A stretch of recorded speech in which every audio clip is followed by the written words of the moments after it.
up? Y'all can be the sexy ninja in the place to be. As always, this week was huge.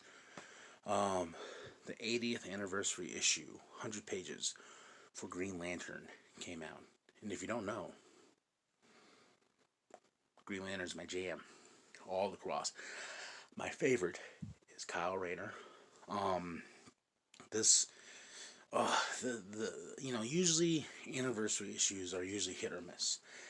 And just because sometimes it's like, I liked what I really liked about this, and this is one of many covers. What I really liked about this, it was really like looking forward, and I spent yesterday catching up. I was behind on the Grant Morrison run, and now I'm officially caught up. I read his Green Lantern Black Stars, and just so I can read this. And being behind kind of sucks because when I was working, it was work, and putting my comic books to the side. But yesterday I just binged it all, and just to get to this because, as you can tell, Green Lantern sort of a thing around here. There's Kyle, and this started off with Alan Scott, and every story in here was very touching, and seeing names like Geoff Johns, Dennis O'Neil, Ron Marz, and Dennis O'Neil's last story with Green Lantern, Green Arrow, it was very touching, and rest in peace, and so many other great, Robert Venditti, when I saw he was on here, it made me laugh because I got to meet Robert at the Phoenix Comic Con, and I remember talking his ear off, and he was currently doing Green Lantern. And I was just because I remember I was walking in the convention, and I remember walking through the artist tables and whatnot, and I walked and I saw his name, and I'm like, Robert Van Dam. Wait a minute, why isn't there a line? Damn it, show this man some respect. Where's his line? And I talked his ear off, and he was really, really nice, really, really cool. But I know, I can go off on tangents, and people will be like, calm down, calm down. But that's how much this character means to me. And when I saw Ron Marz was on this, and him writing a Kyle Rayner story, and I was just like, oh yes, yes. And every story in this was moving the characters forward, because they span across everybody. Hal, Kyle, John, Guy, Alan Scott, Jessica Cruz, Simon Boz. Yes, there's a lot of Earth Lanterns. And seeing all these stories and how they take place and how it affects each and one of them, I've missed this, because Grant Morrison's run is good. Don't get me wrong, it's good, but I miss Green Lantern, because in Green Lantern, like, they have big events and he gets his run, this and that. Like seeing Kyle in a story, Kyle Rayner in a story, I was like, bring back Kyle, bring back the core, bring it all back. Hopefully there's a plan. Hopefully there's a plan to bring back the Green Lantern in a big way. Green Lanterns in a big way, story wise and stuff. Yes, Grant Morrison's story's fine. First season, a lot of space. And Grant Morrison, I will tell you this, and if you ever see this, Grant, I love you because you make someone think, and then get a headache afterwards, because you just pack so much. You're just like Geoff Johns, but in a weirder aspect. Geoff Johns' though story was fantastic in this, and everybody's worked on this. And Dennis O'Neil's last story is with Green Lantern, Green Arrow, and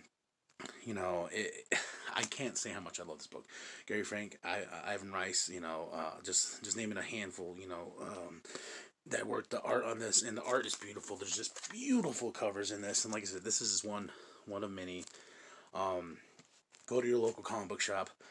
I can't stress how much I loved this 80th anniversary so much. Like, I read the Joker's 80th anniversary.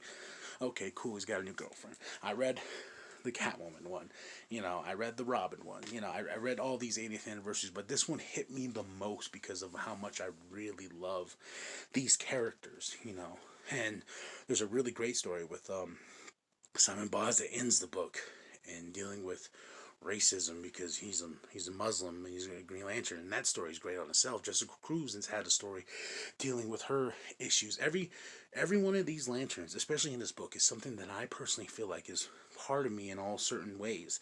And so with this, like reading all these stories, it just made me happy place. I'm gonna read it again just because of how much I enjoyed it and everything in that nature. And there's this, oh my gosh, before I go, there's this great story where it's Kyle, John, Hal, and they're at the bar and they're all drinking. This is years later.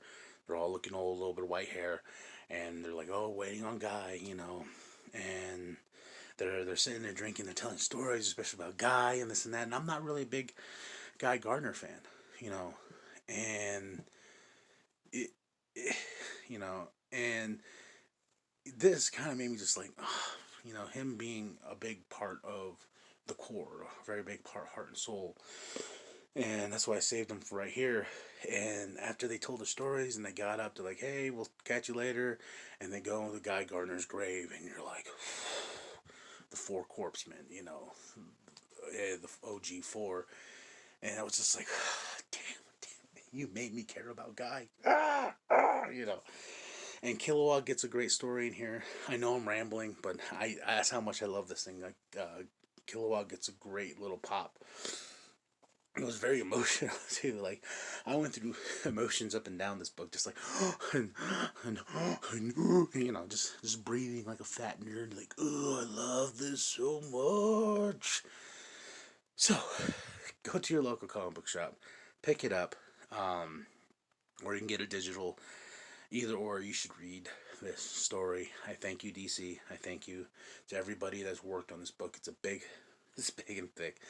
I really did enjoy it so much so that it made the feels come out in so many different ways in all these stories.